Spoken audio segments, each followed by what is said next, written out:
This section? Oh, yeah. Okay. Talk about that.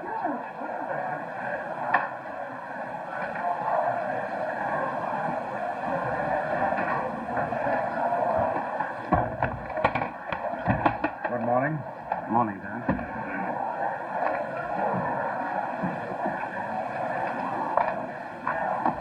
How is he? Scared to death. I thought you were going to drop in with me and say hello. It might have helped him. I didn't know what to say to him, Dan.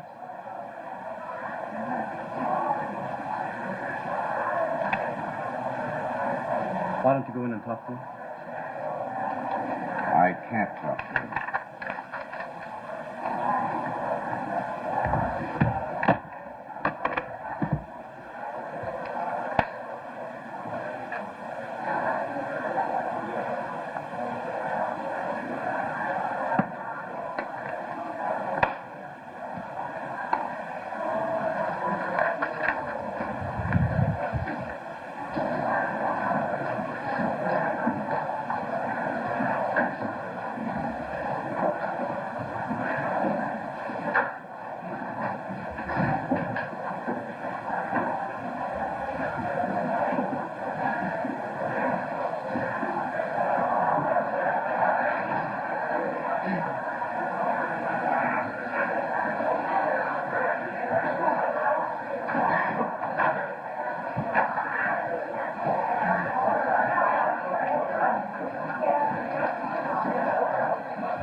What's he doing in there?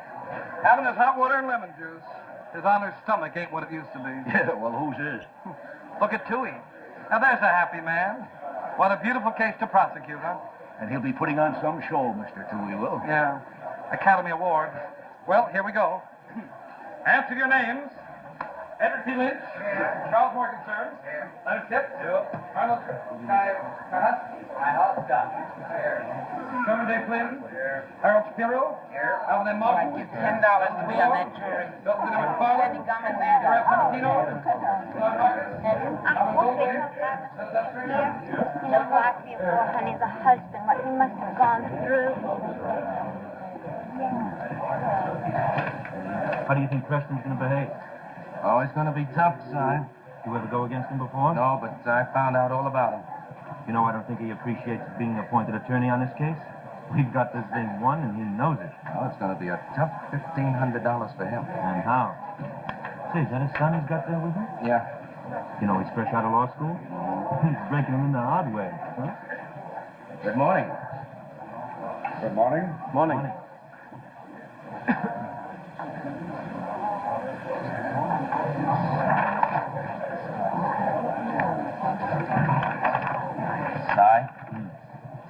That's a beautiful jury. Hey, Betsy, that is gorgeous stuff. No, it is. Hey, Ed, you know what it's going to say in the Post tonight? No, Well, this will tear your heart out. Joseph Gordon, a frail and tormented youth, sat unflinchingly erect today in a musty courtroom waiting for a trial to begin. Zing. A trial which will almost certainly mean the end of his sad, young life. Zing. Is that a piece of Pulitzer Prize material, or is it not? Huh? Drop dead. This thing won't last 2 days. Toohey will eat that defense lawyer alive. You have the notes to your opening statement? What do you think of the jury? I don't know. It's all guesswork. They might be inclined to favor us, and they might not. There's no way of telling. I don't think it's our jury. There's no way of telling.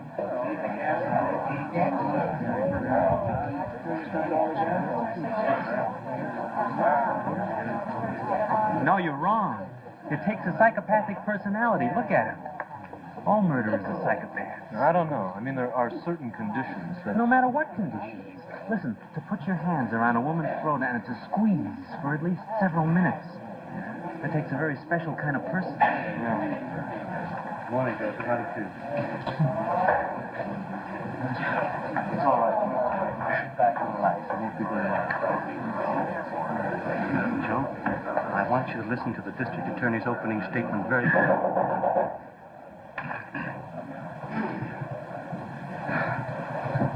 Hear ye, hear ye.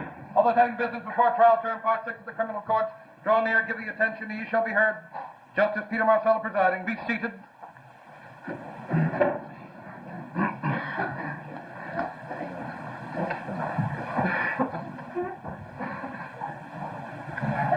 If you gentlemen are ready, Ready, Your Honor? Ready, Your Honor. proceed. May it please the court. Gentlemen, I'm not going to take up your time today with a lengthy opening statement. We have a relatively simple case to try, and the facts, as presented by the witnesses, will more than speak for themselves. We're going to be talking today about what the law calls a felony murder, gentlemen. That's a killing that's done during the commission of felony.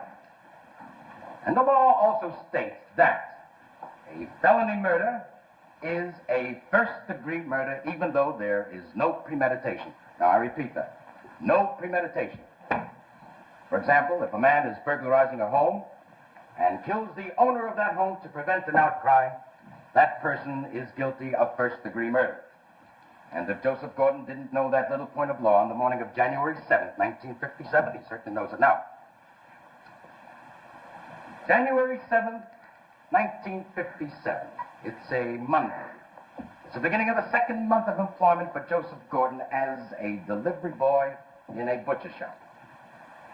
Joseph Gordon, whose intimates knew him to be a young man with an insatiable desire for quick and easy money, has had 1 month of work delivering meat to the lush apartments along River Drive.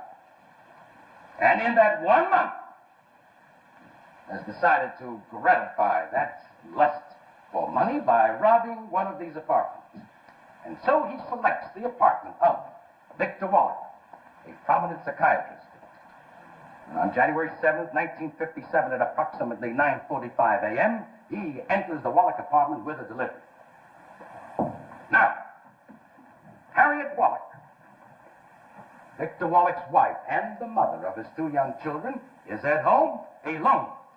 And this is the opportunity that Joseph Gordon has been waiting for. He enters the apartment, threatens her, tells her to be quiet. She struggles, she screams, and then coldly and brutally, Joseph Gordon strangles Harriet Wallach to death. And then in peace and in quiet, he proceeds to ransack the apartment. But a moment later, he hears a key in the door. He becomes frightened. Goes to the door, opens it up. And when it does open, he lashes out at Harriet Wallach's maid and knocks her unconscious with just 1 blow. And then flees from the apartment without having had time to steal anything. He is then seen running down the block by Victor Wallach, the man whose wife he has just strangled. And instead of going back to the butcher shop where he works, he goes home, where he is, of course, arrested a short time later. And why does he go home? Gentlemen, he says he had a headache. A headache. Look at him. Gentlemen, I want you gentlemen to just look at him. Does he look back at you? He does not. You know why? Because he knows that each and every one of you will see guilt written right in his face. And as he sits in this courtroom, Joseph Gordon knows in his heart that he murdered Harriet Wallach in cold blood. And by the time we're through here, gentlemen, you will know it too. You will not guess it. You will not imagine it. You will know it beyond any shadow of a doubt. Thank you.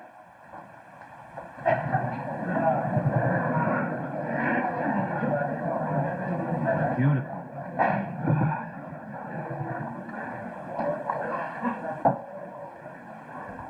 Gentlemen of the jury, this is a court of law, not a theater. You can't be asked to judge a case before you've heard it. The witnesses haven't appeared. The facts are not yet in. The prosecution will attempt to prove through its witnesses that Joseph Gordon is a murderer.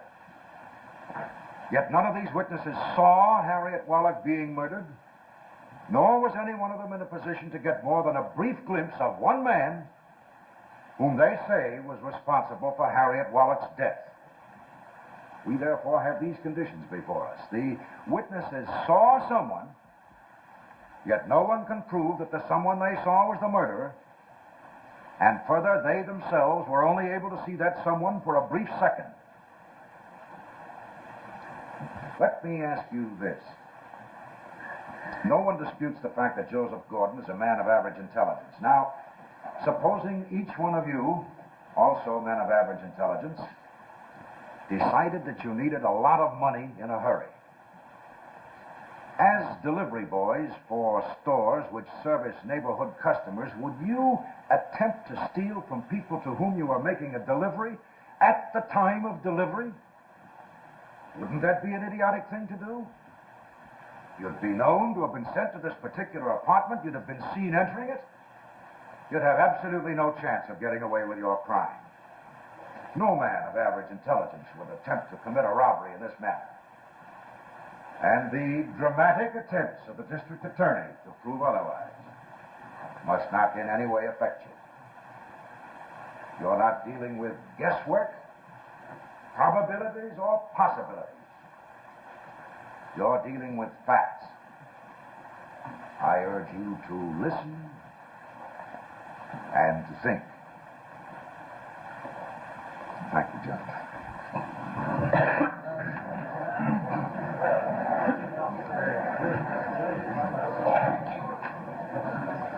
Your Honor, Proceed.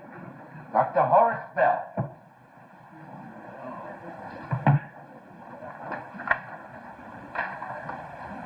You swear to tell the truth, the whole truth, and nothing but the truth, so help you God? I do. State your name and address. Horace Bell, 723 West 72nd Street.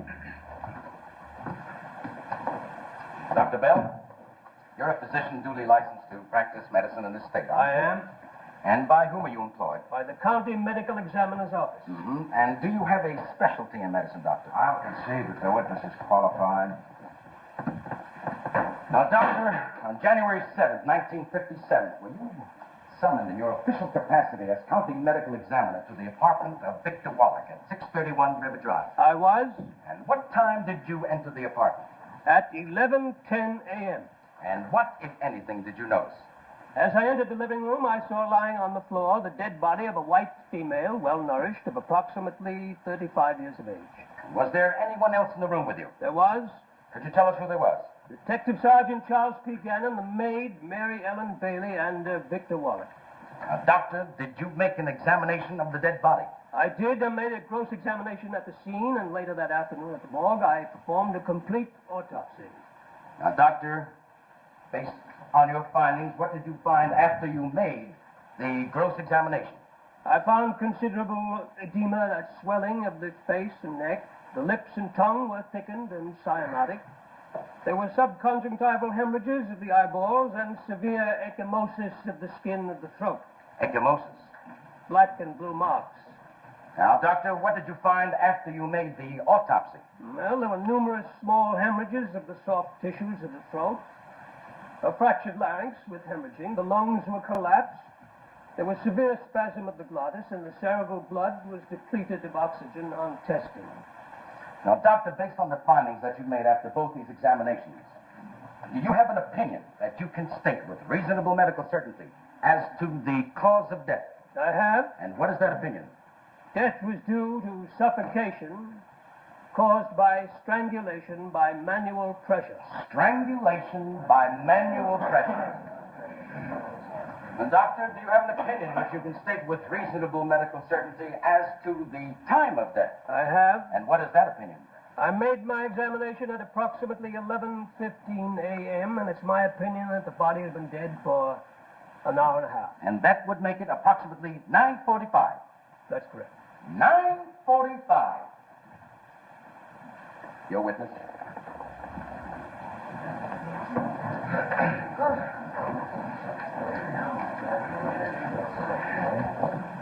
Dr. Bell, medicine is not an exact science, isn't that correct? Correct?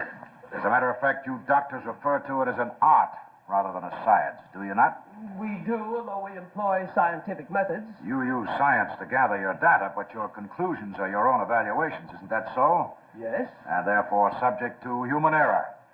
Well, I wouldn't say that. You made mistakes in your time, haven't you, Doctor? Yes, I have. Don't we all? Tell me how you normally arrive at an estimation of the time of death. Well, there are 3 signs we look for. 1, a lowering of the body temperature. 2, rigor mortis, which normally begins in the lower jaw. And 3, post-mortem lividity. That's the reaction of still blood to gravity. Now, the deductions we can make from these conditions leads us to a pretty accurate estimate of the time of death, especially if we arrive on the scene quickly. A pretty accurate estimate, Yes. but not exact. No, there's almost no You way. said death occurred at 9:45 a.m. I said approximately. What do you mean, approximately? Give or take 10 minutes. So you say death occurred between 9:35 and 9:55? Well, yes, that's about it. That's about it. But it could have been give or take 15 minutes, couldn't it? Yes, it could have. So now you say death occurred between 9:30 and 10 o'clock. As a matter of fact, it could have been give or take a half an hour, couldn't it, Doctor? Oh, no, I'm almost certain it could not have been that. Almost? Well, absolutely. But you said almost. Well, what I actually meant to say was the...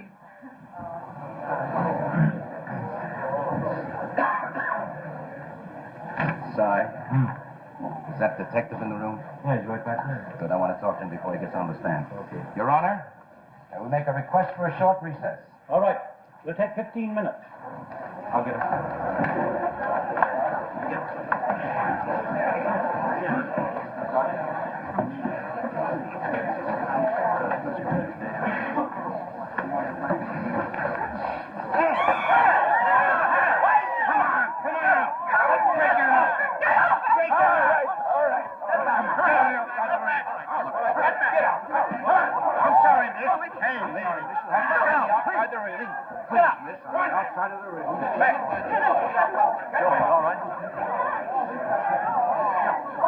Get him inside.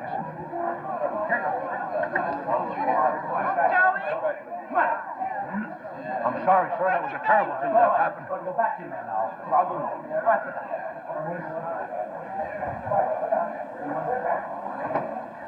Dad?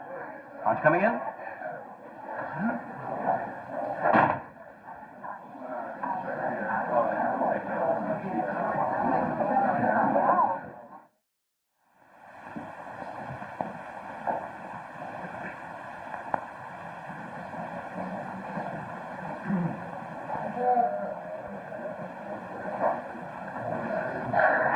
Okay.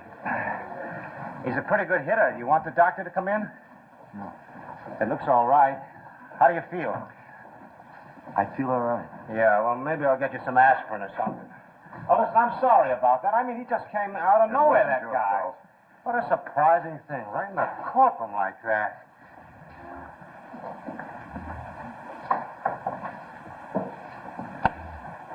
How you feeling, Joe? I feel all right. Good. I've had a clerk speak to Judge Marsala about it. It won't happen again.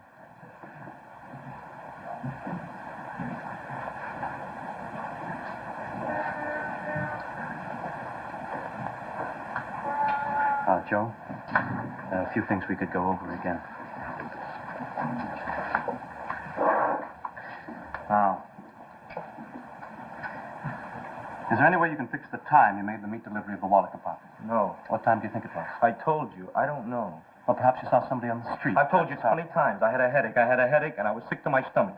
Your mouth is bleeding, Joe. We're trying to help. I know. Now, when you brought the delivery up in the elevator, what did you do? I told you. I rang the bell. She opened the back door, and I handed her the package. Well, don't you usually ring the bell, leave the delivery leaning against the door, and get back into the elevator? Yeah, that's what I do. Why did you wait?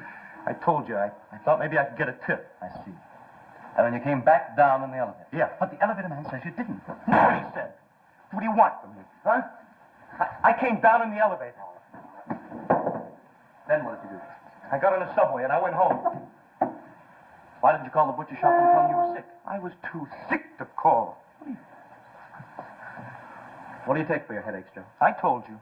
Codeine. Do you have any at home? Yeah. Where do you keep it? Next to my bed. Did you take any when you got home? Yeah, how many more times are you going to ask me? I'm asking you because you might have forgotten something important. I didn't forget nothing.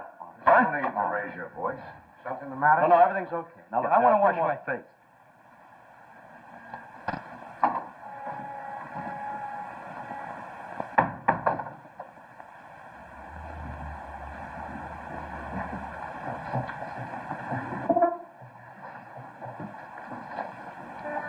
He's a miserable young boy, isn't he? Well, I guess he's pretty scared. I can't stand him. Well, you don't have to like him. It'd help me.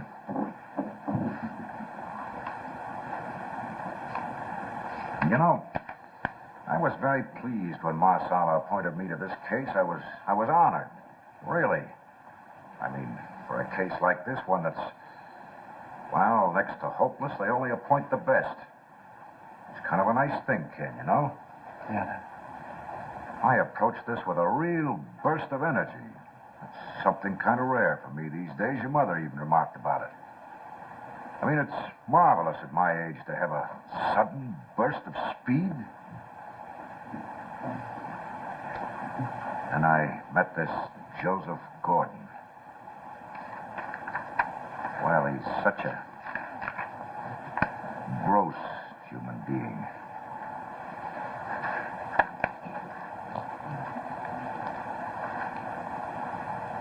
He killed this woman.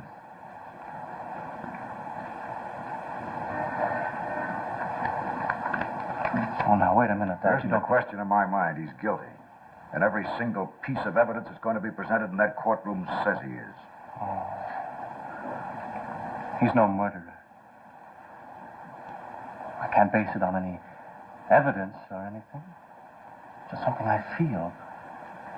Dad, the way he sits there. You don't know what you're talking about, boy. You've got a lot to learn. Just let me worry about it. Just a minute. Doesn't make any difference whether he's guilty. He's entitled to I know a what few he's things. entitled to. He's entitled to a good defense, and that's what I'm giving him, because that's my job. But I want to tell you this. He killed that woman as sure as I'm standing in front of you, and I don't want to see him walk out of that courtroom a free man. May seem a little shocking, but that's the truth. You're hanging that boy. That's not so. He's hanged himself. But you're his lawyer. You're supposed to do everything Don't you can. tell me what I'm supposed to do. I'm here to give him an ethical defense, and that's what I'm giving him. You know the meaning of that word. I know what it means. But your personal ethics are killing him, and you know that. That's enough. I know what you're trying to lead up to here, and I told you the other day I won't have any part of it. This fantastic business you suggested is a cheap 10-cent store trick, and I won't touch it. I've never done a thing like that in a courtroom in my life. It's our job to try and save his life, Dad, and this might do it. I'm not going to turn this trial into a circus to get him off. And don't you bring that person you dredged up into the courtroom. Do you hear me? Now, let's go inside. Sir? Why don't you resign? You judged him already. Even our law doesn't do that. Now, you listen to me. I'm not speaking as your father now. I'm speaking as your employer. You're a new boy here. You're new in this business. And you're still being breastfed. Don't you tell me what the law does or does not do. You remember your place.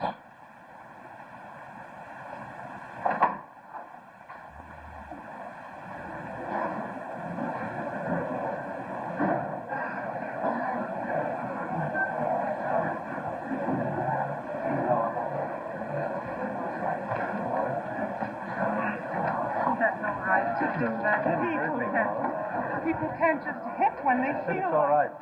They get you a doctor for that? No. Why don't they get you a doctor when you're hurt? You're not as good as them? Oh, please. If it was you hit him, they'd have 10 doctors. If you don't turn your back, Joey. Victor Wallop. Victor Wallop, come forward to the bench.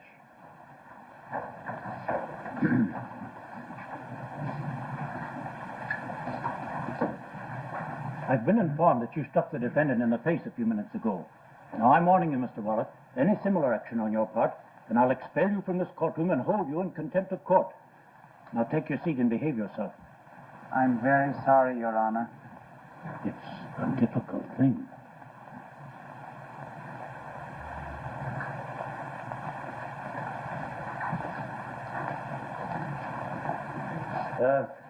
Call the next witness. James Seeley.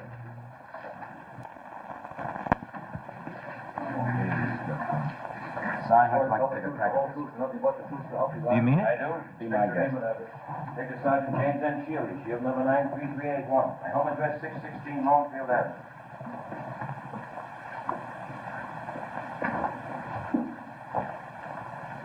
Sergeant Shealy, you're attached to the 64th Detective Squad in this city. I am? And on the morning of January 7th, 1957, did you respond to a call at 631 River Drive, apartment 7D?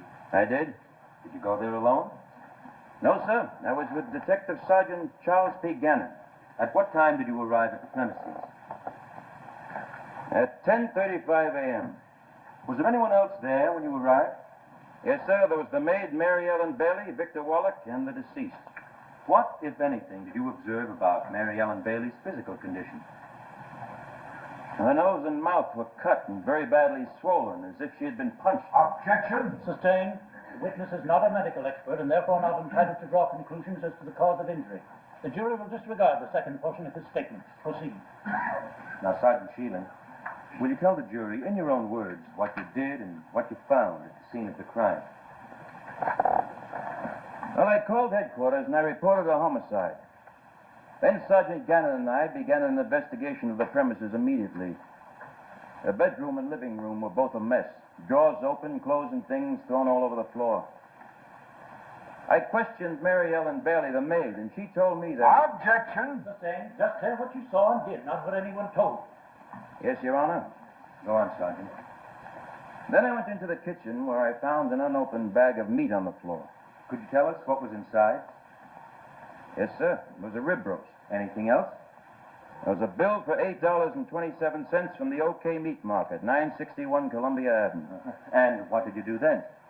I left Sergeant Gannon on the premises to wait for the medical examiner, and I went to the OK Meat Market. Had the boy who delivered the package to the Wallach apartment returned to the OK Market? He had not. Was he overdue? He was. And what did you do then? I asked for his name and address. And then, where did you go? To 61 Dexter Avenue, apartment 14, where I found Joseph Gordon, the delivery boy, and I made the arrest. Is Joseph Gordon in this courtroom? He is. Would you point him out? He's the defendant, right there. Now, Sergeant Felix, at what time did you make the arrest? At 12:25 p.m. Less than 2 hours after you arrived at the Wallach apartment. I think that's a remarkable piece of work. You deserve to be congratulated. I object, Your Honor. He has no right to congratulate a police officer. Cut that out. The jury will disregard that statement completely. And you watch the way you conduct yourself, Mr. Miller. Yes, Your Honor. Well, proceed. Now, Sergeant Sheehan, will you tell us what, if anything, you observed about the defendant's physical condition? Well, the knuckles of his right hand were bruised and swollen. The knuckles of his right hand were bruised and swollen. Anything else? Yes, sir, he was agitated. He was very agitated, and he was sweating. Well, was it warm in the apartment? No, sir, it was cold. Did the defendant say anything to you? Yes, sir. He yelled 3 or 4 times. I can't stand it anymore. This is the end. I was yelling about my headache, you dirty stinking liar. I was yelling about my headache. Well, tell him. Tell him. I never killed no one. What are you doing to me? I had a headache. I don't have to tell you, Mr. Gordon, not to do that again. Proceed. Your witness.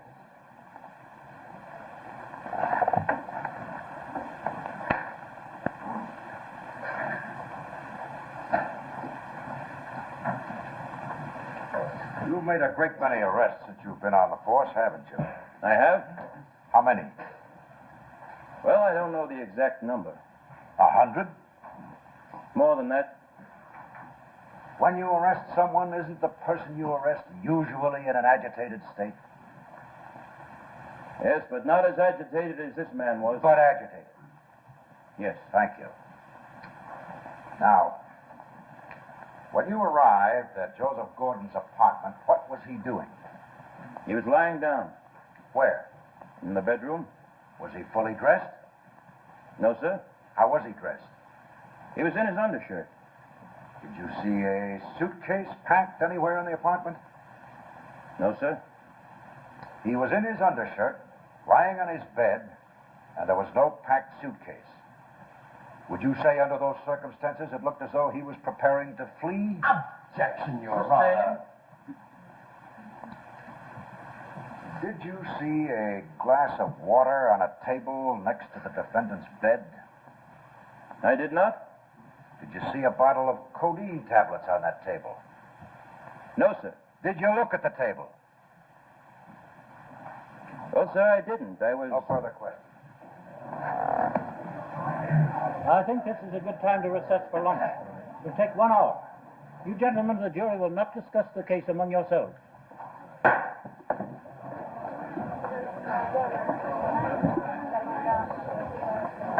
Well, this Preston isn't bad. Sure he isn't bad, but what does he prove? If I strangled that dame, I'd have a headache myself. Right, doll?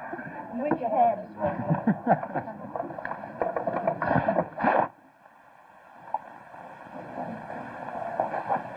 Lunch, my boy, lunch. You got a roast beef sandwich there. Go on, eat it. Rare roast beef. Man, you never had it so good. What's the matter? Ain't you hungry? Well, listen, it would be a shame to waste it, right?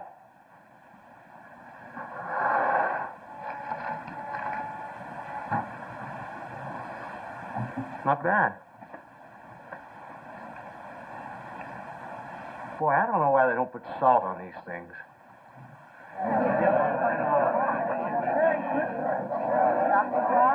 I'm Deputy Color of the Post. I wanted to like to comment on that thing this morning. Miss Gordon. I mean, as a psychiatrist, I wonder if you've been able to analyze your own motives for hitting him like that. Mr. Preston, pardon me.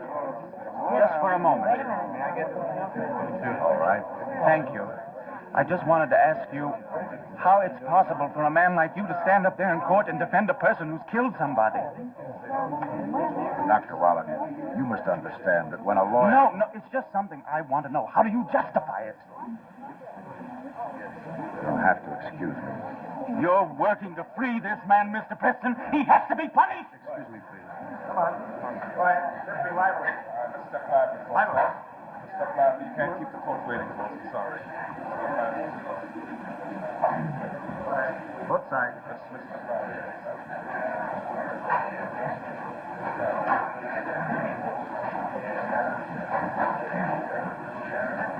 You swear to tell the truth, the whole truth, and nothing but the truth, so help you God? I do. State your name and address.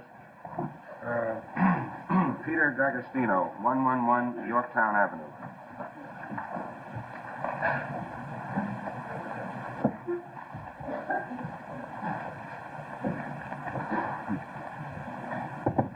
Mr. D'Agostino, do you know the defendant, Joseph Gordon, and if so, how? Yes, sir. We work together in the OK Meat Market. In what capacity? What? In what capacity? Oh. Well, I was sort of his boss, you know what I mean? I used to send him out with deliveries and, like that. I see. Now, Mr. D'Agostino, during the time that the defendant worked at the OK Meat Market, did you have a number of conversations with him? Yes, sir. And do you recall any conversation with him regarding money? Objection. Your Honor, this is only introductory and subject to connection. Overruled. You may answer the question. Yeah. He always talked about money. I see. And what did he say? Well, he talked about all those rich apartments, up on River Drive there where he made most of his deliveries. And he talked about all the money those people had. And jewels and the furs, and stuff like that. He was always telling me how he was going to get money like that. He said he didn't care how he got it as long as he got it. You say he used those words, he didn't care how he got it? Yeah, he used those words. I see. Go on. Well, he always talked about finding wallets filled with cash, you know. He always wanted to find wallets in the street like that. He always had those big ideas, you know, about getting big money in a hurry. And you think he'd be capable of violence to get it, don't you? Yes, sir. Objection! Strike it out. The jury will disregard that. Mr. D'Agostino, do you recall an incident that took place on January 3rd during lunch hour? Yes, sir. We had one of those, well, I could call it petty cash boxes, you know. Mr. D'Agostino, could you speak up? Yeah, well, we had one of those petty cash boxes that we used for car fare. I see. What happened? I caught Gordon trying to steal from it. I object, Your Honor. That's grossly improper testimony. Say, strike it out. The jury will disregard it. Mr. Toohey, you know better than that.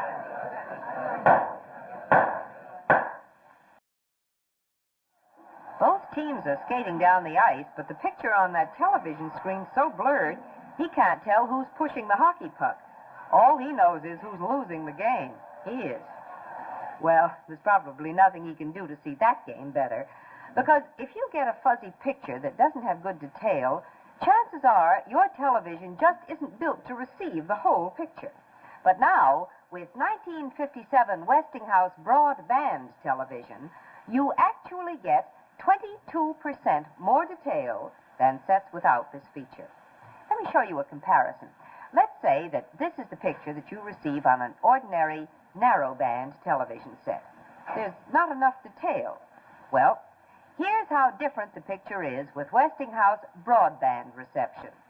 Yes, that's the way the pictures compare, and here's the reason.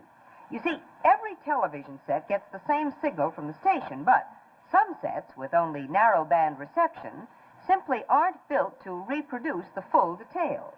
So the picture is blurred and fuzzy. And here you see how Westinghouse broadband television is engineered to reproduce the full signal and give you full detail. Yes, Westinghouse broadband television actually gives you 22% more detail than sets without this feature. And Westinghouse brings you so many other new features. Well, for instance, give this bar a light touch. New push bar power tuning moves from one operating channel to another until you find the program you want. See the latest 1957 Westinghouse television sets, portables, consoles, and table models, all with new Westinghouse broadband reception. Prices start at $129.95 at your dealers now. And remember, you can be sure if it's Westinghouse.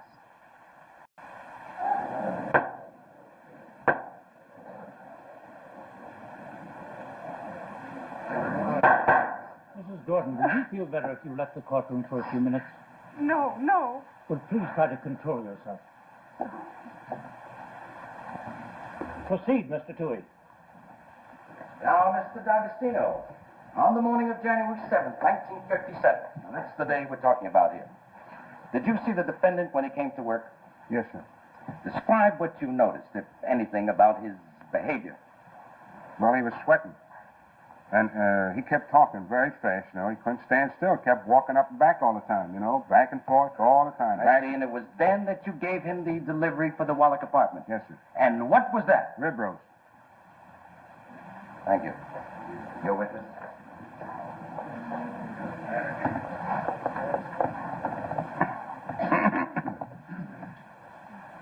Now, Mr. D'Agostino, on the morning of January 7th, before Joseph Gordon went out on his first delivery, didn't you send him into the icebox for a side of beef? Yeah, I did. And didn't he tell you when he came out of the icebox that he'd hurt his hand while he was in there? Well, I don't remember that. You don't remember? No, I don't remember that. You're under oath, you know. Yeah, I know. How many delivery boys did you have working at the store since you were there? Oh, I don't know, 9 or 10, maybe more. They come and go, you know. Are they usually from poor families? Oh, sure. And as a matter of fact, they're all pretty impressed by the wealth displayed in the River Drive apartments, aren't they?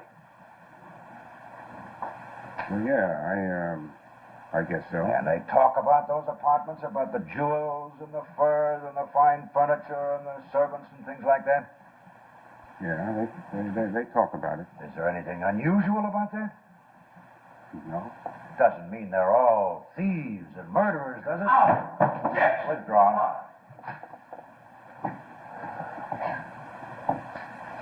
Did you ever have daydreams about inheriting a lot of money from a rich relative? Oh, sure, everybody has. Well, did you ever have daydreams about winning a lot of money on one of those big television programs? Yeah, I guess so. And as a matter of fact, you've even had daydreams about finding wallets filled with cash, haven't you? Yeah, but that was when I was a kid. How old do you think Joseph Gordon is?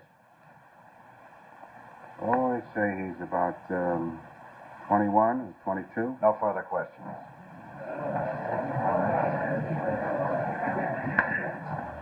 Frank, don't you want to redirect the exam on this guy? I mean, don't you think we should... No, sir, I don't think we've been hurt there. Okay. We thought we'd be wanted out of D'Agostino. Did you watch the jury during the cross? No. Believe me. Now, watch the defense on this one. Norma Lane. Call Norma Lane. Who's that? I don't know. Who is she? Who's Norma Lane? The girl I know. What does she have to do with this case? Norma Lane, 104 Marvin Street.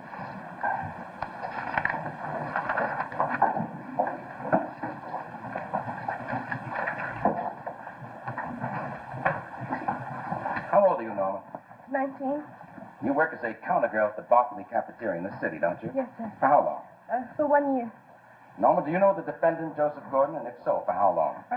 Yes, for 3 years. Norma, could you speak up, please? Yes, for 3 years. Norma, there's no need to be nervous. You just sit there and just relax. That's it. Now, Norma, could you tell us where you met the defendant? In school. We went to McManus Vocational High. I met him there. Young lady, speak up so that the last juror can hear you. You say you met him in high school? Yes, How often did you see him? 2 or 3 times a week. Were you his girlfriend?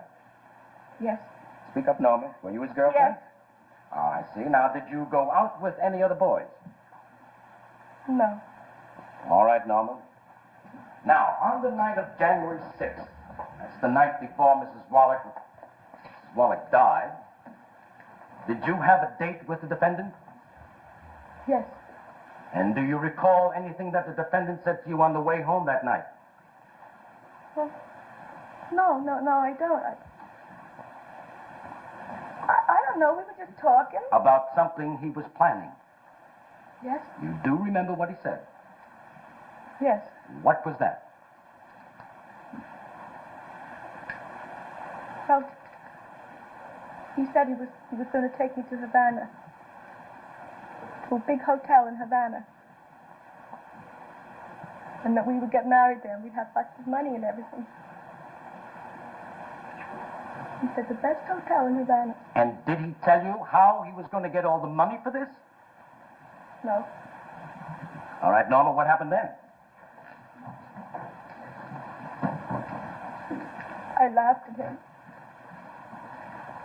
I kidded him about it. And what did he do?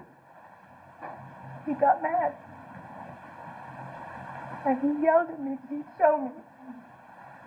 And then he left me on the street. You say he used the words, "I'll show you." Yes. He used those words, "I'll show you." Your witness.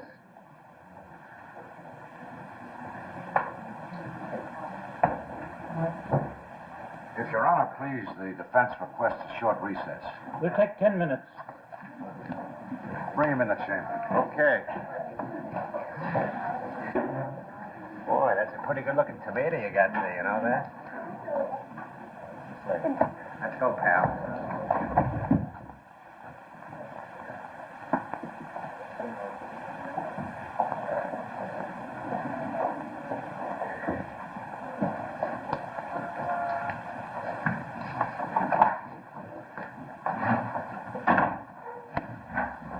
Why didn't you tell us about this girl? don't know. We have to know these things. We can't afford surprises. She might have hurt you very badly. You don't have to tell me that. Were you going to marry? I don't know. Did you ever talk about marriage? Yeah. Often? Yeah? Did you ever have another girl? No. Is there anything more that you want to tell us? No, I said I told you everything. Look, Joe, we're trying to help you. Why are you behaving this way? You think I'd kill that woman? I never said that. You don't have to. Mrs. Gordon.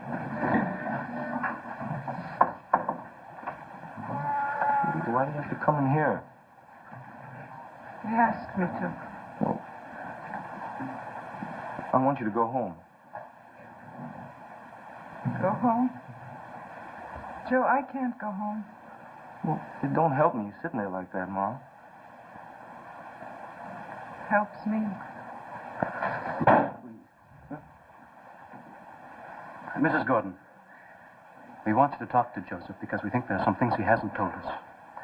Things that could hurt him if we don't know about them. I said I told you everything. Joe, they want to help you. They told me that, Ma. I want you to go inside. I can't do that. I can't just do nothing. I'm your mother. I gotta have something I'm supposed to do.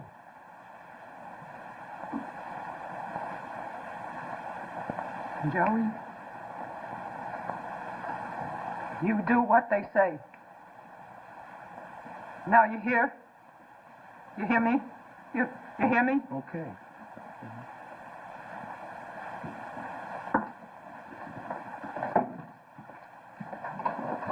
Thank you, Brady.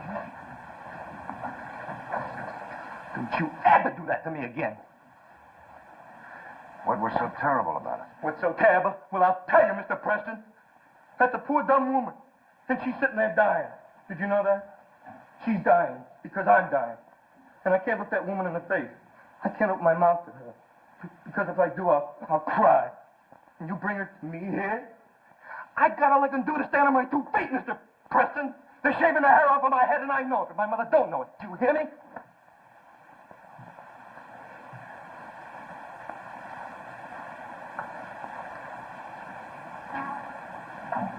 Joseph, tell me the truth. Please. Did you kill Mrs. Wallach? You dirty... No, don't ask me that. Just don't ask me that. He's trying to help you. You know what I'm trying to do. I never asked you, Mr. Preston. They gave it to me. And I don't owe you nothing. You hear me? Nothing. You don't believe me. Well, that's your business. But you leave me alone. I'm not here to make you feel better. Yeah. Come on.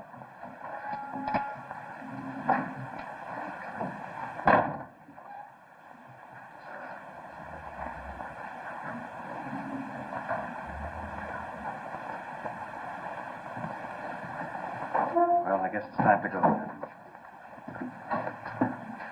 Dad? I said I guess it's about time.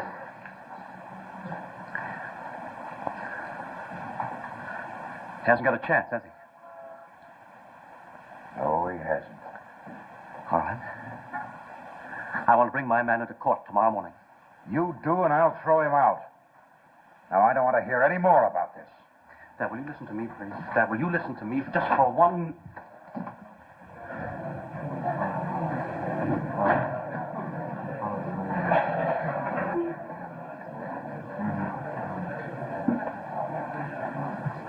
Proceed.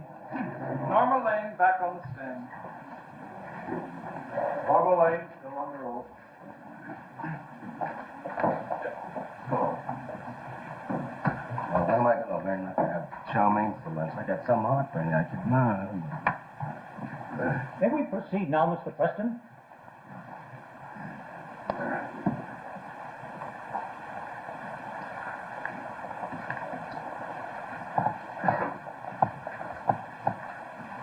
You say you were the defendant's girlfriend, Yes, and that you saw him 2 or 3 times a week. yes, Did you ever talk about getting married? yes, Speak up, speak up. yes, And, of course, you talked about the things you'd like to have when you got married. yes. How did you talk about it?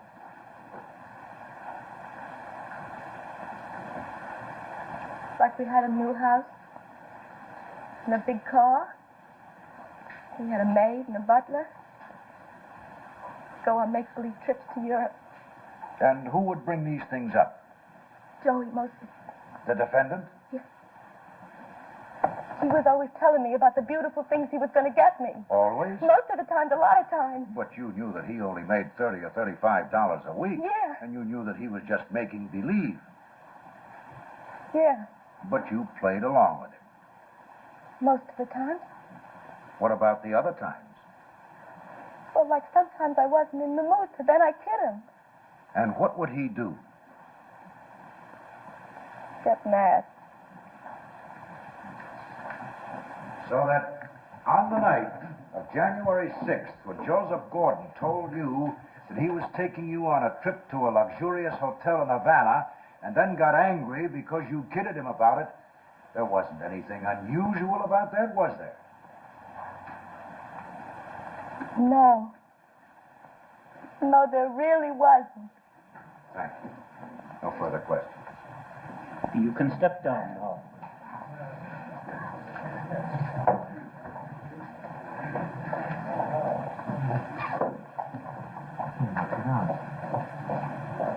All right, the party's over. Mary Ellen Bailey?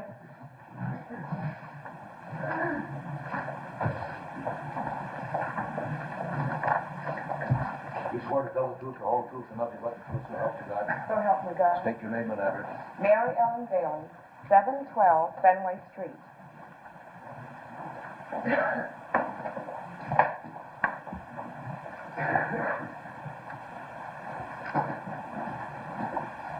Mrs. Bailey? On January 7th, for whom are you working? Dr. and Mrs. Victor At White. what address? 631 River Drive. And what was your job? I was the maid. The maid.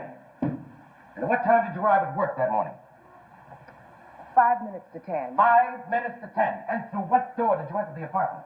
Through the front door. I have my own key. And what, if anything, happened as you entered? Well, as I opened the door, there was a man standing there.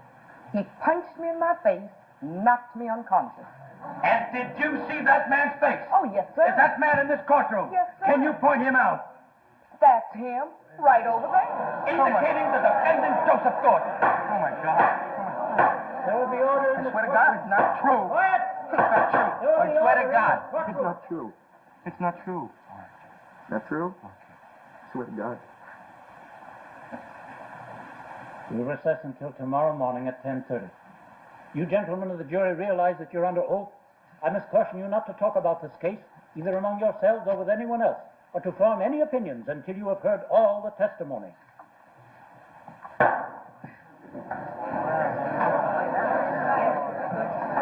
He didn't kill him.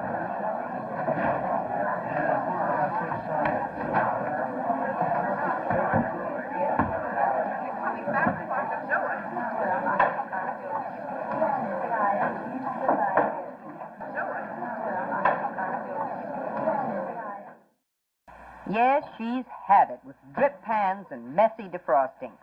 She is going to buy herself a refrigerator that defrosts itself. Oh, look, there's a refrigerator that says it defrosts automatically. And there's a refrigerator that says it defrosts automatically. And there's another refrigerator that says it defrosts automatically. But, lady, wait.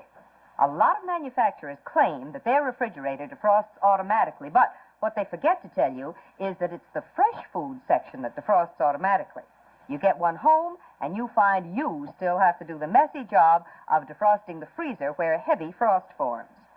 Well, in this Westinghouse frost-free refrigerator, you never have to defrost the freezer because it defrosts 100% automatically. You never have to defrost the fresh food section because frost never forms there. This Westinghouse frost-free gives you completely automatic defrosting. And here's how. You see, this patented button counts door openings until the door has been opened enough times for a slight trace of frost to form. Now, this model will show you how the frost-free system goes to work and melts the frost so quickly that even ice cream stays firm. The defrost water drains through a tube outside the refrigerator to a pan at the bottom where it's evaporated automatically, so you never have to bother with it. Remember, only Westinghouse has frost-free. And frost-free means work-free.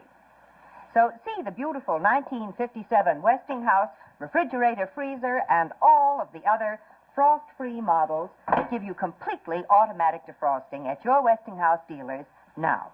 And remember, you can be sure if it's Westinghouse.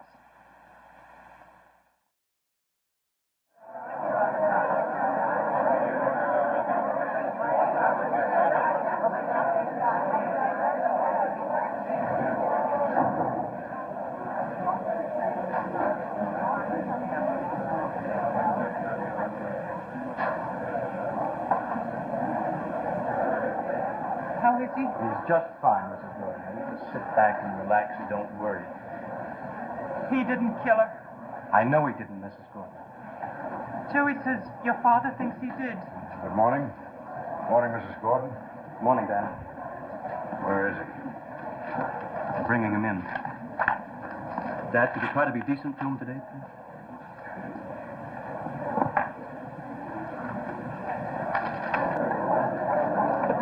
Mrs. Nesbitt, if you want to hear something that'll just gall you. Butcher boy Joseph Gordon, accused of the strangle-slaying of Harriet Wallach, spent a quiet night in his cell after the first sensational day of the trial. Gordon, who is alleged to have entered the Wallach apartment while making a meat delivery and so on. Oh, how do you like that for gall? Well, he spent a quiet night. Oh. Honey, did you remember to bring the gumdrops? Dr. Wallach? Dr. Wallach, I'm Barry Fox of the Trib. I was wondering, sir, if you had any feelings about the way the trial is going so far? No. Well, do you expect to testify, sir? Well, I don't know. Well, Dr. Wallach, could you tell me this? Do you believe in capital punishment? Do you want that kind of revenge for your wife's death? Will you leave me alone? When his honor says 10:30, he sure doesn't come in a minute sooner, does he? Why should he? I don't know. Hey, Harry, how do you think it looks for Gordon so far? Are you kidding? He hasn't got a chance. They may as well be strapping him in the chair right now. Yeah, that's what I thought, too.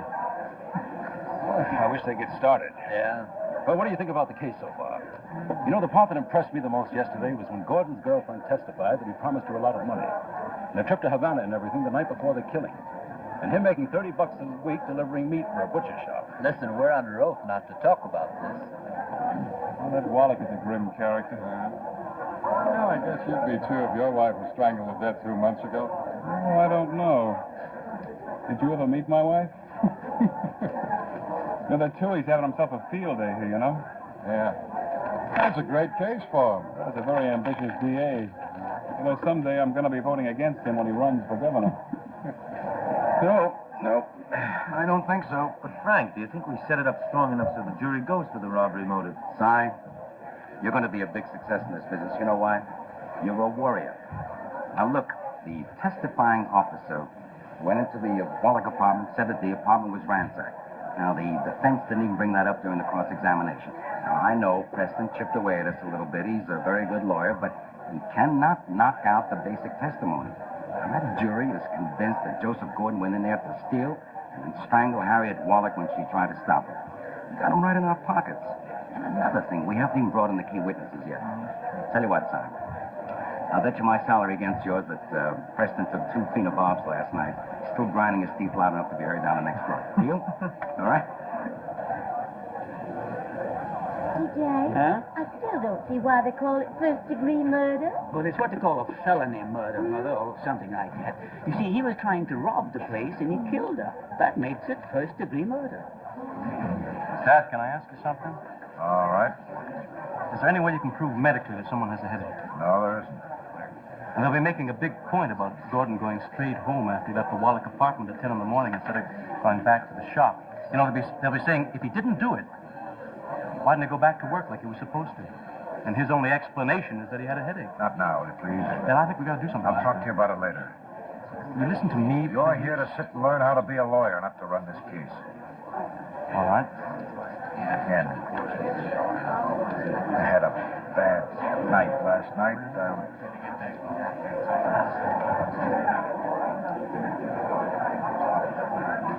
There he is, the dirty murderer. You can see it all over his face. Boy, I'd like to get 5 minutes alone with him. Jeff, with your blood pressure. Morning, Charles. How do you feel? Feel all right? Joe, you all right? Answer your names. Edward T. Lynch, Charles Morgenstern, Carl Cutter, Harold Shapiro, Jay, it's just the best vacation we've ever had. I mean, between this trial and all this shopping and everything. Well, I just wish we could stay. Can't help it, Mother. Gotta make a living.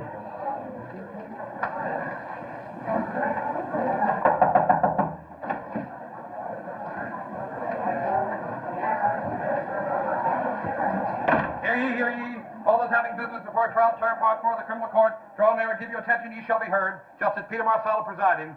Be seated.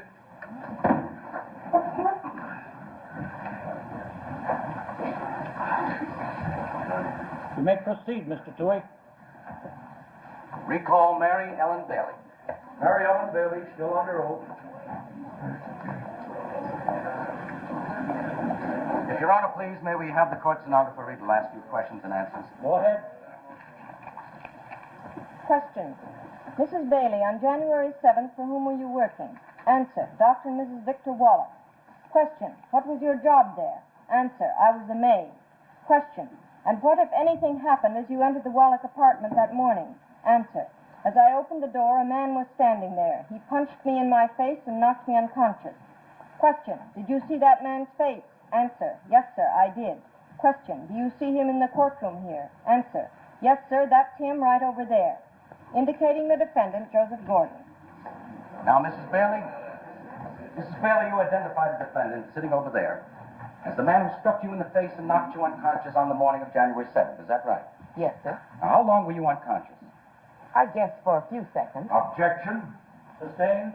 Don't guess. How long was it? I don't know for sure. Now, Mrs. Bailey, was your face bleeding? Yes, sir. It was just starting to bleed. Just starting to bleed, but was it bleeding much? Yes, sir. My whole lip was open. But it was just starting to bleed when you came to. Yes. Now, what's the next thing that you observed or heard? I heard some footsteps running down the service stairs. I see footsteps running down the service stairs. And what did you do then? I went inside the apartment and saw Mrs. Wallach lying on the living room floor. And what did you observe when you looked at her? I never will forget that. Her face was all bluish, and her head was twisted over to one side. I started to cry. Can you describe the way the apartment looked? It was a terrible mess. The drawers were open, closets, everything, clothes all over the place. And what did you do then? I didn't do anything, Mr. Toohey. I just sat down. I couldn't even scream. I was just crying. Now, Mrs. Bailey, how long was it before Dr. Wallach returned from walking the dog? A minute. Thank you. Your witness?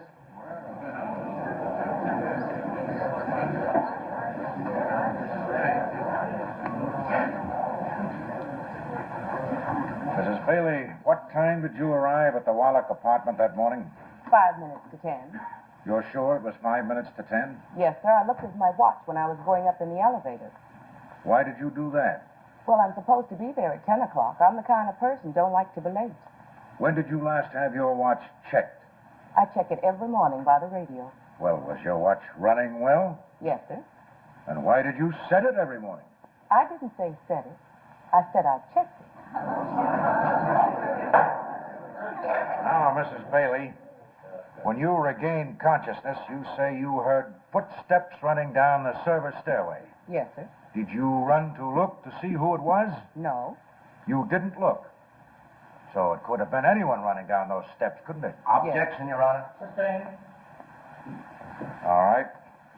Now, Mrs. Bailey, let's go back to the moment at which you opened the apartment door. You say there was a man standing inside and that he hit you. Is that correct? Yes. Instantly knocking you unconscious. Yes. How long did you see his face before he hit you? For a few seconds. That's a very short period of time, isn't it? Yes. When you opened the door, did you expect to see him standing there? No. Were you surprised when you did? Yes. In that brief couple of seconds that you saw him, what was he doing? He was running right at me. Then he raised his arm to hit you? his right arm. Now, Mrs. Bailey, answer this very carefully. At any time, did you take your eyes off him? Yes, when he started to hit me, I tried to turn my head away. You turned your head away. Now, Mrs. Bailey, is this what you mean to tell this jury? That in spite of your terrible fear, the surprise of being attacked, the shock of being knocked unconscious, and in spite of the fact that all this took place in a matter of a few short seconds, during which time you actually turned your head away, do you mean to say that 2 months later you can positively identify this man? Yes, sir.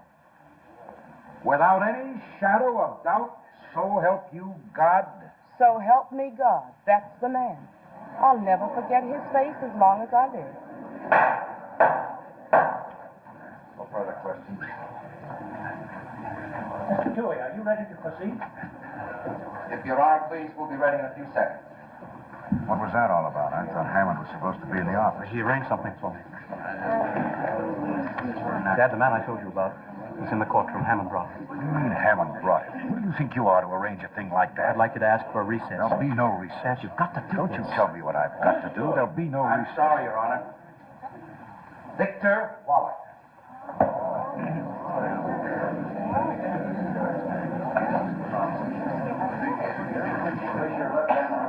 Your Honor.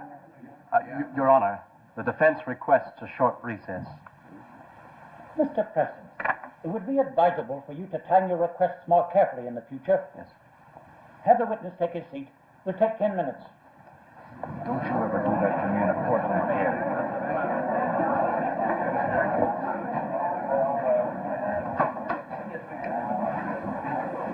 Dad, I had to do it. I've got to talk to you. That man's in the courtroom waiting to do whatever we want him to do. He's the only chance we've got, and you know it. Ken, I'm tired. And I'm angry. I don't want to discuss it anymore. We've got to discuss it. We're talking about Joseph Gordon's life. That's right. We're talking about his life. Do you know how it all came about? It's because Harriet Wallach's life is past talking about. Joseph Gordon began this thing, not I. I told you if you brought that man into the courtroom, I'd throw him out. If you do, you're killing Gordon. Did you sleep last night? I didn't. I sat in a chair and thought about this case. I tore myself apart just sitting there in my bedroom. Do you think I'm not sensitive enough to know that there's a life in my hands? This Joseph Gordon, I hold the string on him as though I'm God come to earth. Now, that's something to live with. Do you know who put me in that position? You did with your man in the courtroom. You offered me a solution to this case that would make my personal code of ethics fit for a dung heap. Do you know how that makes me feel about you? Well, I sat and reviewed what I am and what I've been last night. And as of this morning, I'm clear. I'm defending a guilty man. You don't know that. He killed the woman. Dad, you don't know I it. do know it. Everyone who steps up on that witness stand tells it to me. He's guilty. He killed her. Now listen to me. He deserves to have his legal rights protected, but the man does not deserve to go free on a trick. Who are you to decide what he deserves? Think about this, boy. Because of you, I'm the only one there is who can decide. You came up with the trick. Well, I'm turning it down. He's getting the best legitimate defense I can give him, and that's all he's getting. Even that isn't easy for me because I have nothing but loathing and contempt for him. I live in this community. I have a feeling about murderers. You're not defending the community. It's your job to defend him against telling me about my job. You're 26 years old. Every mouthful of food you've eaten since the day you were born came out of my job. I never forget that for a minute. I didn't think you'd say it.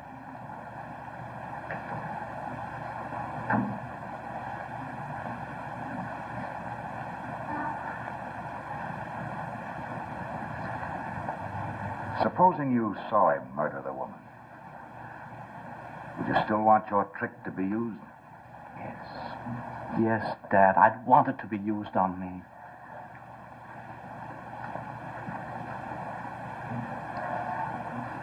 Why did you become a lawyer? Do you know? I don't know, Father. Well, I know. You became a lawyer because ever since you were that high, I made you want to become a lawyer. It's been a good life for me, and I thought it would be a good life for you.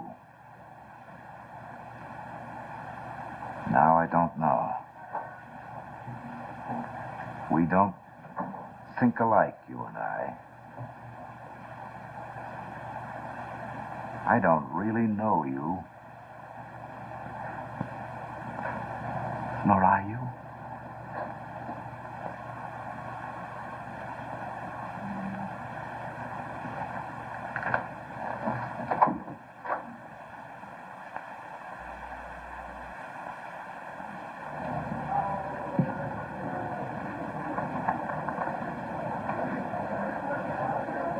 They treating you all right? I mean, they feed you all right and everything?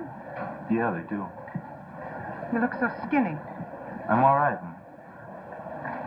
How are you? I'm fine. Joe, you think it's going to be all right? Don't ask me. I don't know. I tell you, I go to bed at night. Sometimes I wish I didn't have to get up. Mom. No. I can't help it. Every place you look, and the television, and the papers, they're calling it the butcher boy. Joe, don't turn away from me now. I tell you, I sit here in this court, and I'm thinking all kinds of things. I can't even tell you what they are. But when those people get up on that stand there, one after another like that, and they... Joe, that woman, that said you punched her in the face. The way she talked, huh? I wanted to get up and yell at her. Joe, I almost did. Honest. I could feel myself shaking so hard inside me. I wanted to get up and yell. But I didn't. I grabbed hold of myself, I clenched my teeth. I was shaking so hard. But Joe, listen. They were believing her. Joe, I was beginning to believe it. Joe, did you punch her? I swear to God. Nice, respectable woman, Joe. She was Do I have to say it? I swear to God, on Pop's grave, I never killed nobody.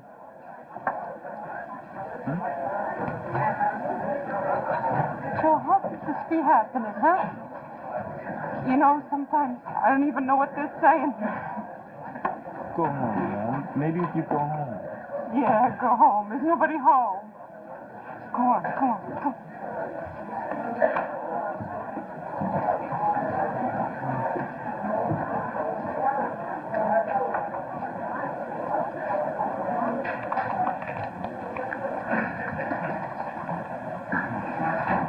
You may proceed, Mr. Toohey. Victor Wallace. Where's the defense counsel? He's inside. Call Mr. Preston. You can swear in the witness. Ready, Mr. Preston? State your name and address. Victor Wallace, 631 River Drive.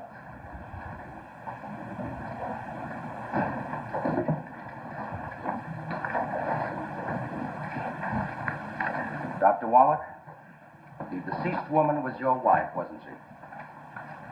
She was? And the mother of your children. That's right. Doctor, what is your specialty in medicine? I'm a psychiatrist. And where is your office? In my apartment. Now, Doctor, could you tell us when you last saw your wife alive? Well, we had breakfast together that Monday morning, January 7th. It was about 9 o'clock. After breakfast, I took the dog out for a walk. Must have been about 9:30. So you last saw your wife alive at 9:30? That's right. Now, Doctor, what happened as you were coming back from your walk?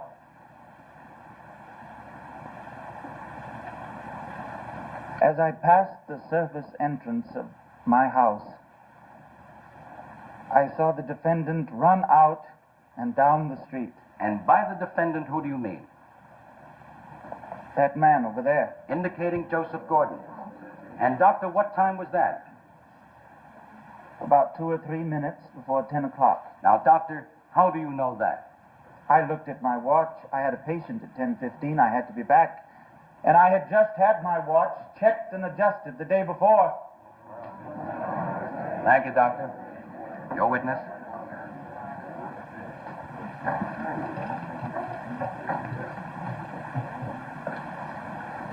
Dr. Wallach, when you came back to your house from your walk, which way were you walking?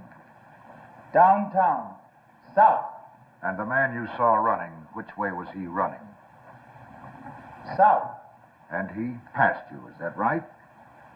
Yes. So that you just saw his profile as he was running by. That's right. And after he passed you, you saw only the back of his head. Yes. So actually, you only saw his profile for a split second. What do you mean by a split second? Well, Doctor, suppose you tell me. For how long did you get a clear view of his profile? For about a second. And there's no doubt in my mind. It was that man there. No further questions. Dr. Wallach, you're not telling the truth. Why don't you tell me? That's not true. That's not true. Your Honor, that's the people's case.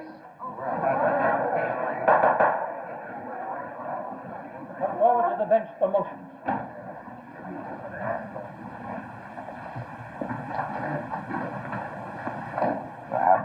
Defendant, I respectfully move for dismissal of the indictment on the grounds that the state has failed to prove a prima facie case. Deny. Mr. Preston, call your first witness.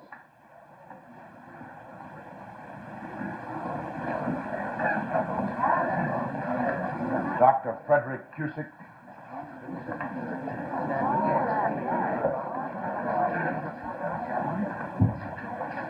You swear to tell the truth, the whole truth, and nothing but the truth, so help you God? I do. State your name and address. Frederick Cusick, 194 Wilson Avenue.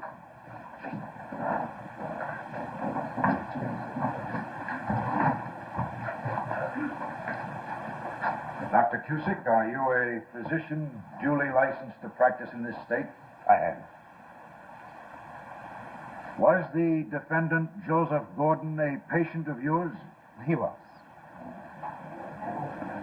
Dr. Cusick, what were you treating Joseph Gordon for? Chronic sinusitis. Chronic sinusitis. Please explain that term to the jury.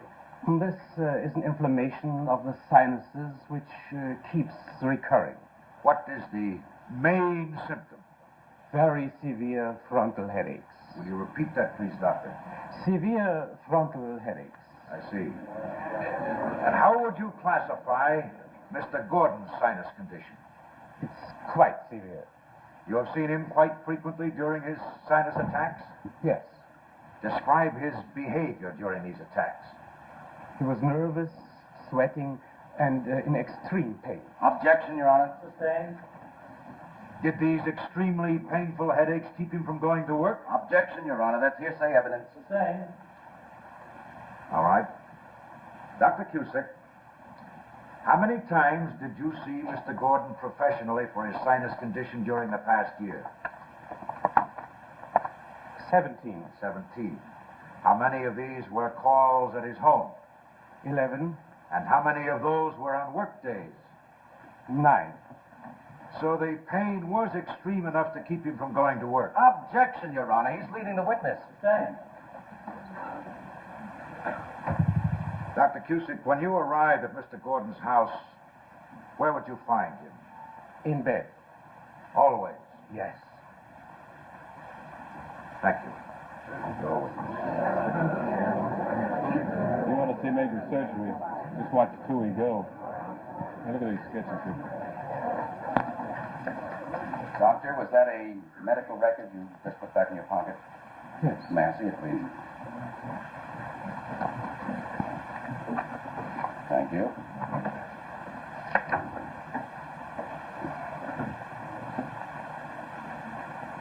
May I have this marked for identification? No objection. Mark it.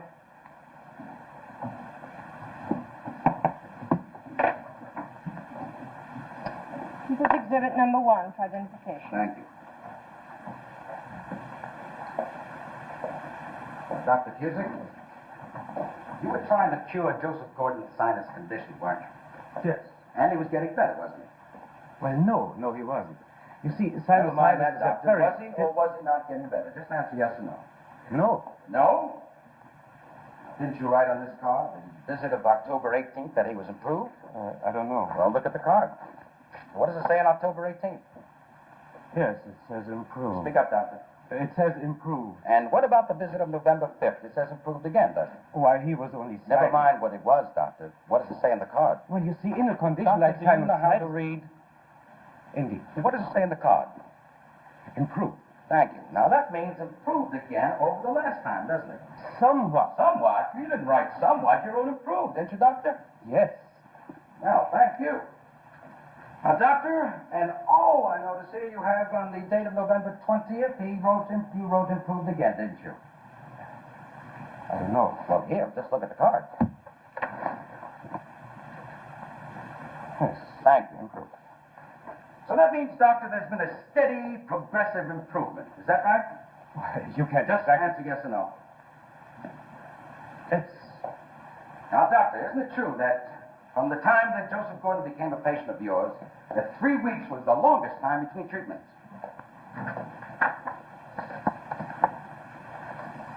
Yes. And when was his last visit? November 20th. November 20th.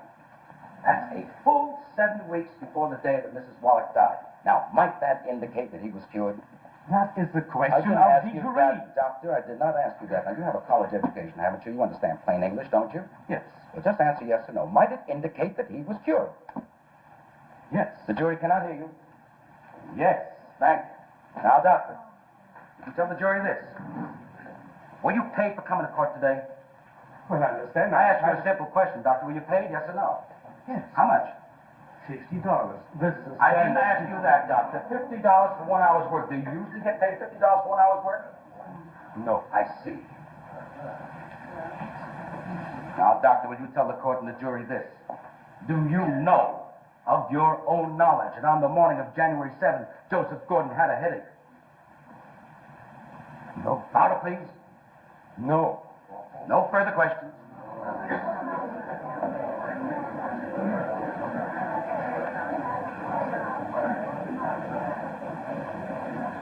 I think this is a good time to recess for lunch. It will take 1 hour. I must again caution you, gentlemen of the jury, you will not talk about this case among yourselves. I'm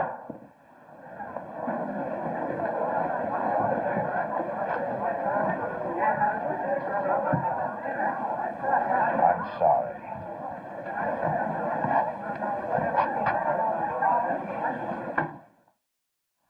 I don't think I've ever seen such a grimy youngster. He's got a lot of washing to do. And so's his mother. Just look at that T-shirt. But, clever mother that she is, she's put her new Westinghouse Space Mates, the laundromat and electric clothes dryer, right in the bath. So, in goes the shirt, his pants, and socks, along with some other clothes, into the laundromat right at the scene of the grime.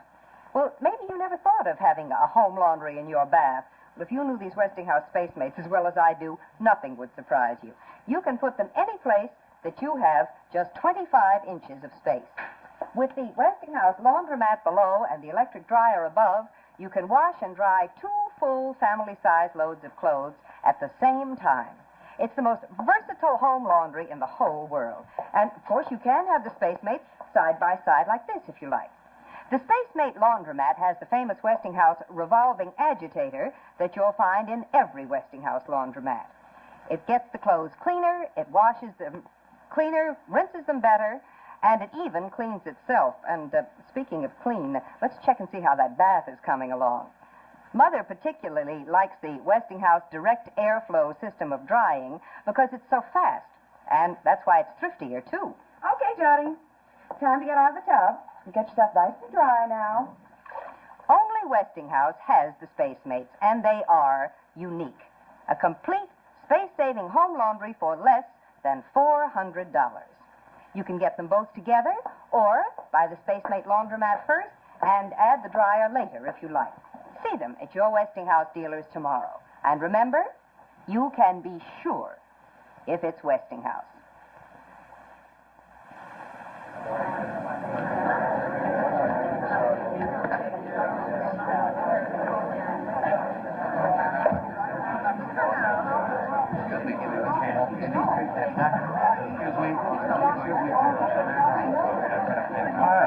Excuse me.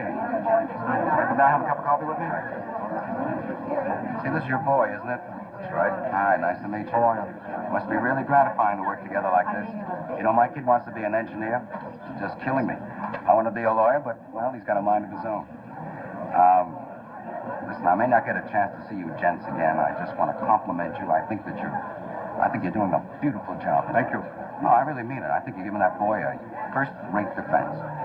Really fun. See you in court. I wonder if I could ask you something. Yeah, come on here. Come on in, Sonny. You might learn something.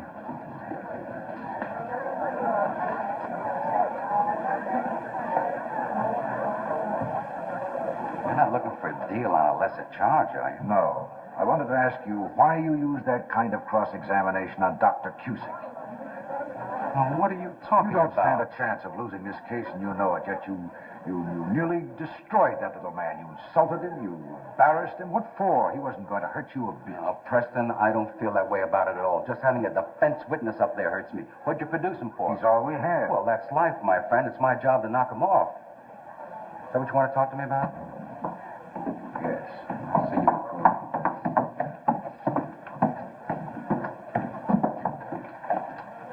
Mr. Tilley, do you think Gordon's guilty? That's the way it's going to come out, isn't it? Supposing he isn't. Preston, that's your problem. Listen, you're not trying to find out whether I have a conscience or not, are you? I guess you could put it that way. Boy, you're really something. You know that? 30 years in the business. Well, this is hardly the place for it, but I'll tell you. Yes, I happen to have a conscience. I'm worried that I'm not earning my salary. You see, I get paid to do one thing, Preston. That's to convict. And the money's pretty good, considering where I come from. And I'm responsible to all the people in this state. So I take my job pretty seriously, you know? Now, once I walk into that court, I don't think about whether the guy is guilty or not.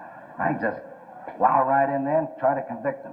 I mean, I'm the prosecuting attorney, so I prosecute. I figure the defense attorney is a defending, and I always think he's a little smarter than me, so I'll do anything I can to win, in or out of the books. That's clean dirty. It's all the same to me, just so long as I win. Listen, if I start to think about whether that guy is guilty or not, I'm dead. That's the jury's headache. Now, the people pay me to convict, and that's what I got to give them. And if I don't, I wouldn't be able to sleep at night. Now, does that clear you up?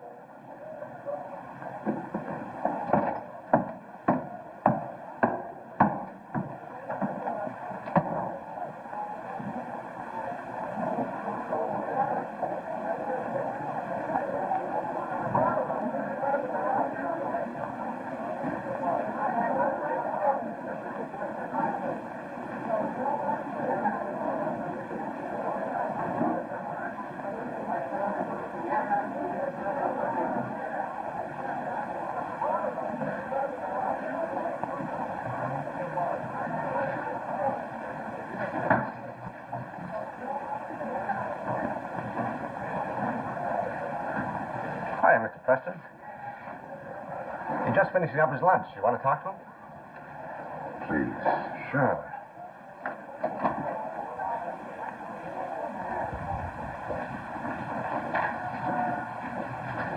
What do you want? I can tell by the way you're standing there. You want to ask me again if I killed her. Right? Well, what if I said I killed her?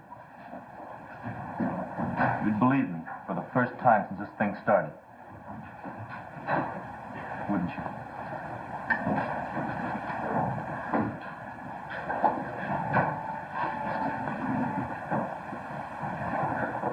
trying to eat here, you know. Joseph, listen to me. Dr. Cusick was the only defense we had. He's been wrecked. We have a few people from your neighborhood who are going to tell the jury that you were always a good boy. Their testimony's meaningless. We have nothing left. We've lost.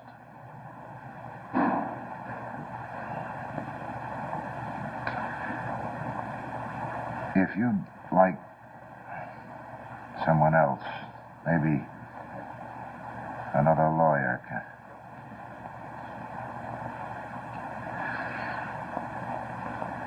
I've never done this before in my life. If you want me to resign, I will.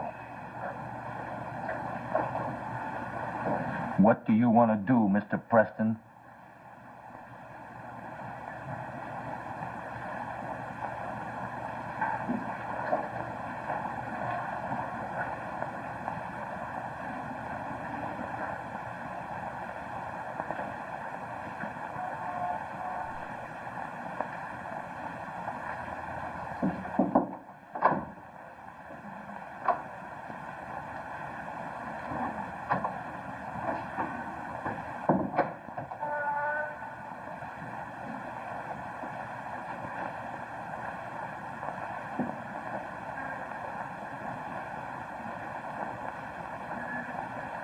That tooey out there, that was too much to have to hear.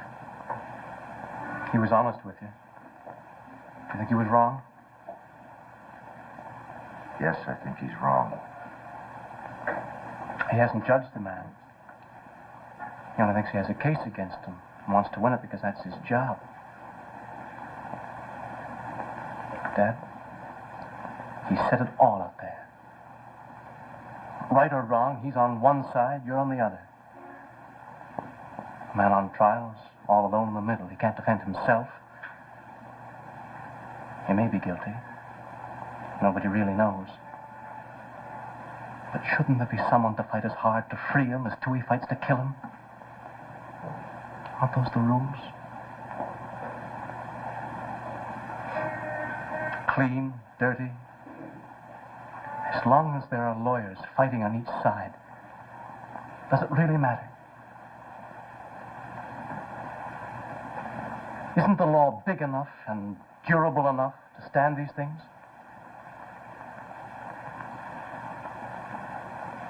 I don't know anymore, Kenny.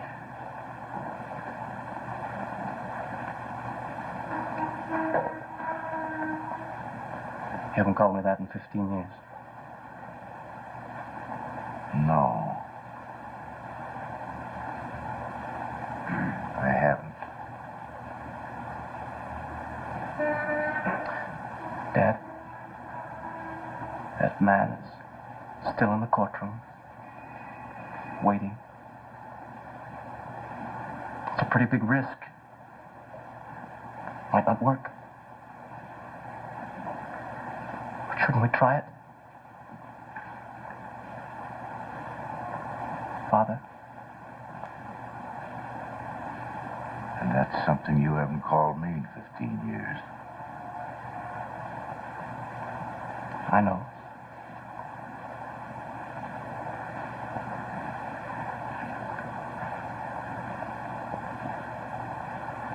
I hadn't realized how big you've gotten.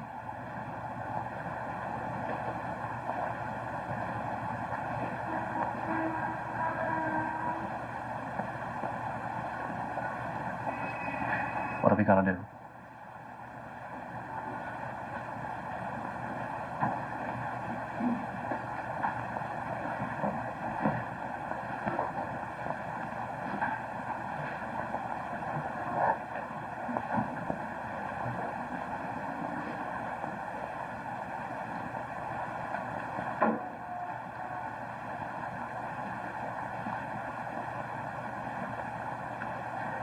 Where's your man sitting?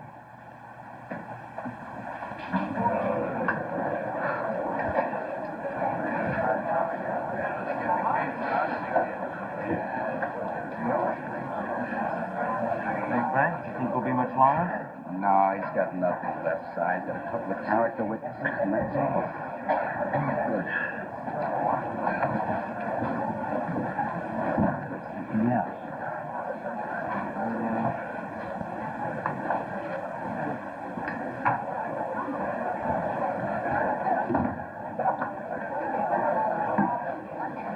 All right, Mr. Preston, you can proceed. Your Honor, may we have a couple of seconds with the defendant? Go ahead. Joseph, we're going to call your mother up on the stand.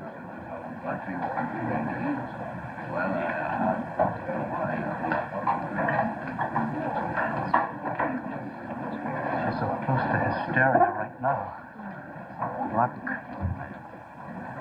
Mrs. Anna Gordon.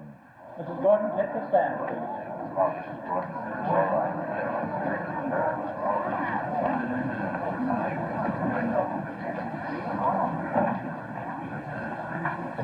You swear to tell the truth, the whole truth, and nothing but the truth, so help you God? I do. State your name and address. Anna Gordon, 61 Dexter Avenue. Very foolish of her to put it up in the stand like that. Mrs. Gordon, are you the mother of the defendant?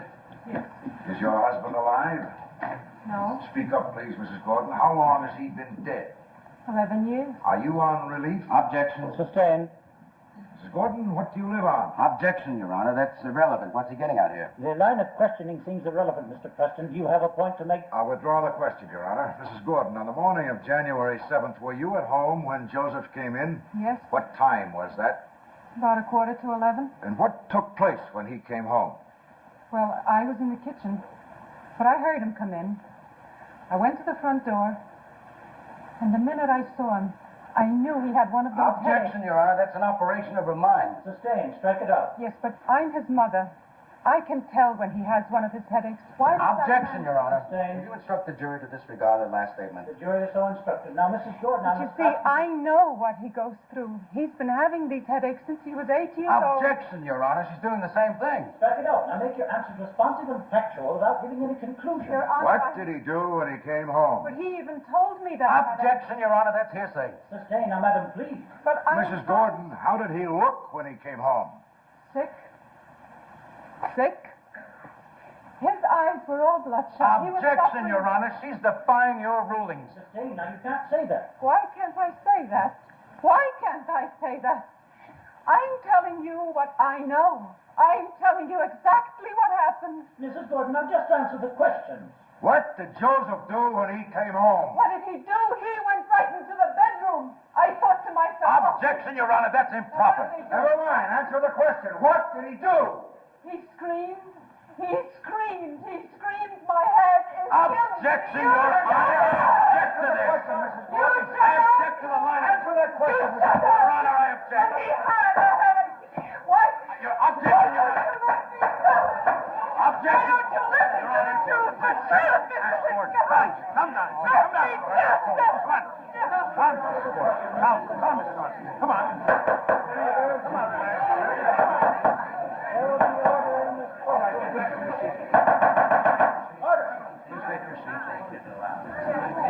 I don't believe I have to caution you members of the jury to disregard this outburst. It must play no part in your deliberations. Mr. Toohey. I have no questions, Your Honor. Mary Ellen Bailey, take the stand. Mary Ellen Bailey, still under oath. Your Honor, may I have the court stenographer read back the last few questions and answers from the cross-examination? Go ahead. Question.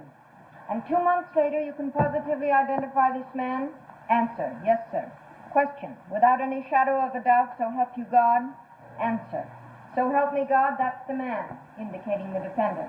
I'll never forget his face as long as I live. By that's the man, I presume you meant... I meant him. That man.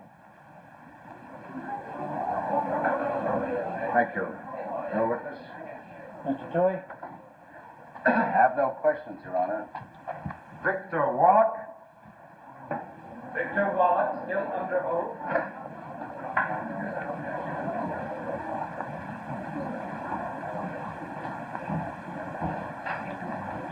Dr. Wallach, you have said that you saw this man running down the street at 2 or 3 minutes to 10 o'clock on the morning of January 7th. Now, I repeat that. 2 or 3 minutes to 10 o'clock. That's right. Look at him. I said that's right.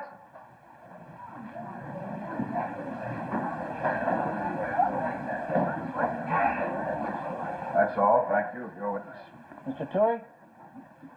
I have no questions, Your Honor. I protest this wasting of time. All right, Dr. Wallach, you can step down. Now call the next witness.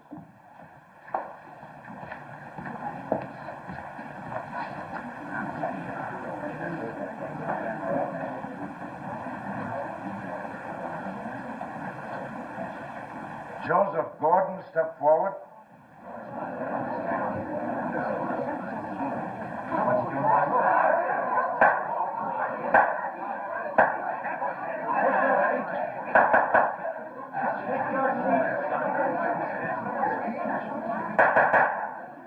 Your Honor, may the record show that Joseph Gordon was sitting in the last row of the courtroom, while the last two witnesses identified an entirely different person as Joseph Gordon. Your Honor, I protest everyone. Entire career have I seen anything like this. Hey there, Mr. Turi. Let me hear what this is all about. All right, Mr. Preston. With Your Honor's indulgence, this man, would you rise, please, and stand next to the defendant?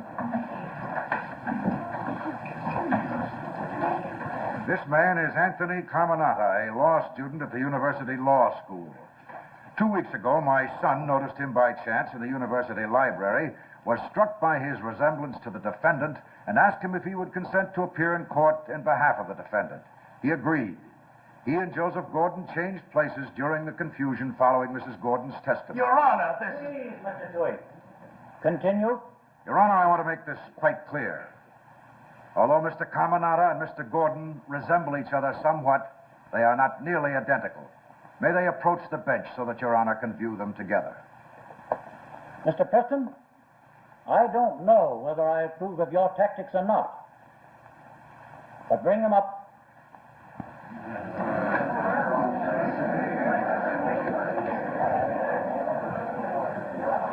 All right. Let the jury look at you, then take your seats.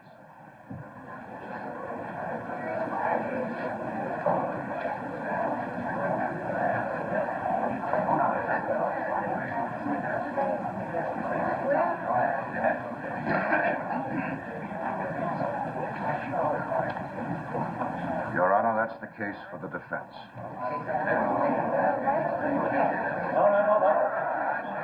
All right. Are there any motions? Your Honor, may the jury be excused while the motions are made? The jury will be excused for 5 minutes. I caution you gentlemen not to talk about this case among yourselves.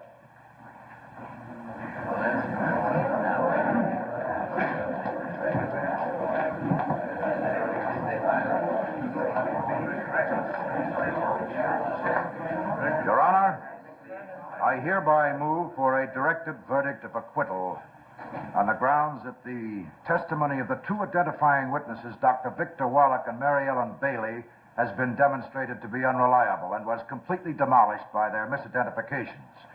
With all the testimony as to identification having been vitiated, there is no substantial evidence connecting the defendant to the crime charged in the indictment. Mr. Turi? Your Honor, I'm strongly opposed to the granting of this motion, but I have nothing to say in argument. This is off the record.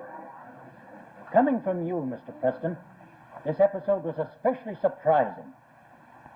It was legitimate, but I don't have to tell you how I feel about having a stunt staged in my courtroom. Now, this is for the record. The defendant's motion for a directed verdict of acquittal is granted. And the defendant is released from custody forthwith. Discharge the jury.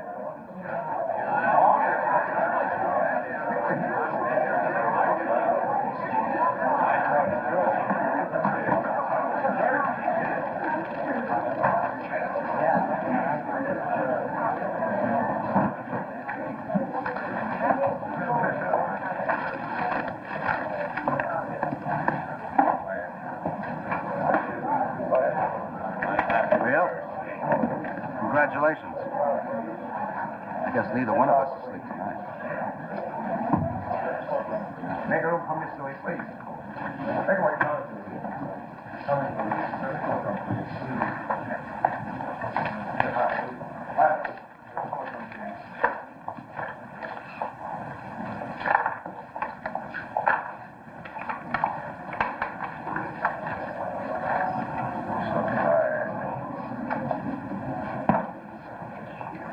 Was it right, Kenny? You still think he's guilty, don't you? Well, I don't think so. Suppose he is. No one's proved it. Isn't that the safeguard that protects us all, whether we're innocent or guilty? They have to prove it.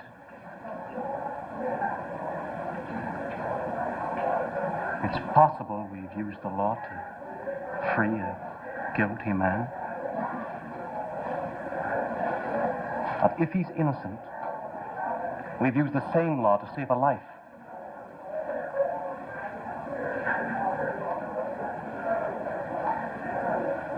Let's go home, Father.